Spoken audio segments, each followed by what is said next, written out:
તો ઇન્ડિગોના સંકટ વચ્ચે અન્ય એરલાઇન્સની મનમાની સામે આવી છે। અન્ય એરલાઇન્સે ફ્લાઇટ્સના ભાડામાં વધારો કર્યો છે।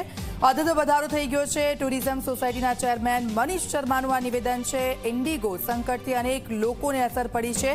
ટૂર એન્ડ ટ્રાવેલ્સની ઓફિસોમાં પણ ઇન્ક્વાયરીઓ વધી ગઈ છે। ફ્લાઇટ્સ રદ થતાં ટુરિઝમ ક્ષેત્રે પણ તેની માઠી અસર પડી છે। 5,000ની આસપાસ રહેતું ડોમેસ્ટિક ભાડું હાલ 70,000 થઈ ગયું છે। ટુરિઝમ સોસાયટી દ્વારા ડીજીસીએ અને સરકારને પણ રજૂઆત કરી છે। હવાઈ મુસાફરીના વધતા ભાડા પર કંટ્રોલ લાવવાની માંગ કરી છે।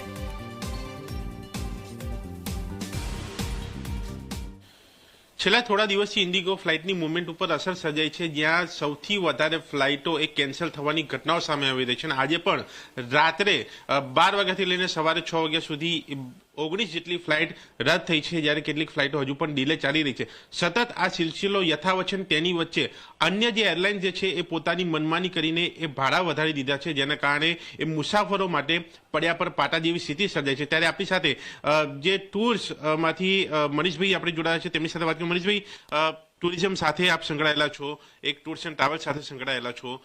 જ્યારે આ પ્રકારની સ્થિતિ આવે ત્યારે સૌથી વધારે એક તો માહિતી આપની પાસે જ હોય છે, અસર શું છે?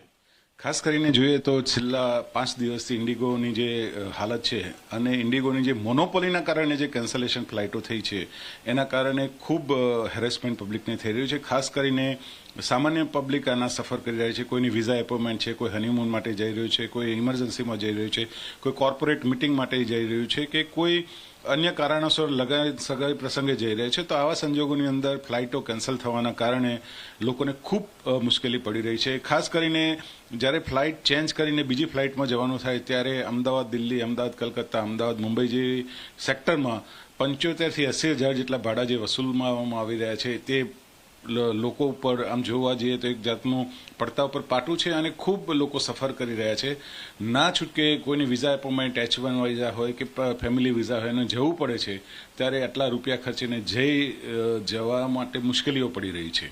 મનીષભાઈ, આમ કેટલું ભાડું હોય છે? દિલ્હી, મુંબઈ, ચેન્નઈ, હૈદરાબાદ, કલકત્તા, એની સામે જે આટલું ભાડું વધ્યું છે, કેટલા ગણું?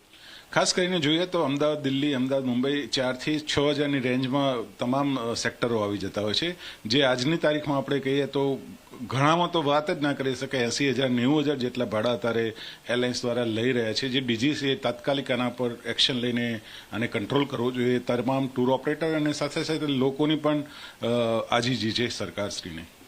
મનીષભાઈ, ફોરેન જવું અત્યારે ઇઝી પડ્યું છે કે દિલ્હી જવું અત્યારે અઘરું બન્યું છે, શું છે? ખાસ કરીને આપણે જોઈએ તો ઇન્ટરનેશનલ ફ્લાઇટ્સ અહીંયા અમદાવાદથી ઓપરેટ થતી હોય છે, તો અમદાવાદ, વિયેતનામ, બાલી, સિંગાપોર, મલેશિયા, દુબઈ, શ્રીલંકા આ સેક્ટરો 25,000થી લઈને 30,000 35,000 સુધીના એરફેર રિટર્ન એરફેર હોય છે, જ્યારે કે આપણી આ લો કોસ્ટ કહેવાતી લો કોસ્ટ એરલાઇન્સો વારે તહેવારે વેકેશન ટાઈમે પોતાના એરફેર અમદાવાદ શ્રીનગર હોય કે અમદાવાદ દિલ્હી હોય 35,000 40,000 50,000 સુધી એરફેર કરતા હોય છે, જેના કારણે ભારતના પ્રવાસન ઉપર પણ અસર થતી હોય છે અને સાથે લોકોની હવે જરૂરિયાત છે। આ 135 કરોડનો દેશ છે અને એરલાઇન્સ હવે લક્ઝરી નથી પણ એક જરૂરિયાત બની ગઈ છે, ત્યારે ઇન્ડિગો જેવી એરલાઇન્સ ઉપર લગામ કસાય અને તાત્કાલિક આના ઉપર એક્શન લેવાય એવી લોકોની માંગ છે। ફોરેનના ભાડા સામે એનું ભાડું બમણું છે કે આનાથી પણ વધારે? ફોરેન એરલાઇન્સ જે ઇન્ટરનેશનલ ઓપરેટ કરે છે એની સરખામણીએ ડોમેસ્ટિકની અંદર એરલાઇનના ભાડા 10 ગણા વધારે છે, જે ખૂબ મોટા ખૂબ વધારે કહેવાય અને એ જોવા જઈએ તો દેશના પ્રવાસન ઉપર, દેશના આર્થિક વ્યવહારો ઉપર મોટી અસરો કરે છે અને સાથે સાથે કોર્પોરેટ વર્લ્ડમાં પણ આની ખૂબ અસરો જોવા મળે છે। તમારા ત્યાં ઇન્ક્વાયરી આવે છે કેન્સલેશન થવાની કોઈ, કે પછી એ ટૂર આખી કેન્સલ થતી હોય આના કારણે કેવું કંઈ ખરું? છેલ્લા 5 દિવસમાં જોઈએ તો લગભગ 450થી વધારે લોકોએ અમારા ત્યાં ટૂરો એરલાઇન્સ ના જઈ શકવાના કારણે કેન્સલ થઈ છે અને ખૂબ મોટું નુકસાન બધાએ સહન કરવું પડ્યું છે। સાથે ઘણા લોકોએ લગ્ન પ્રસંગે કે સગાઈ પ્રસંગે જવાના પણ પ્રસંગોની ના જઈ શકવાના કારણે પણ ખૂબ તકલીફો ઊભી થઈ છે।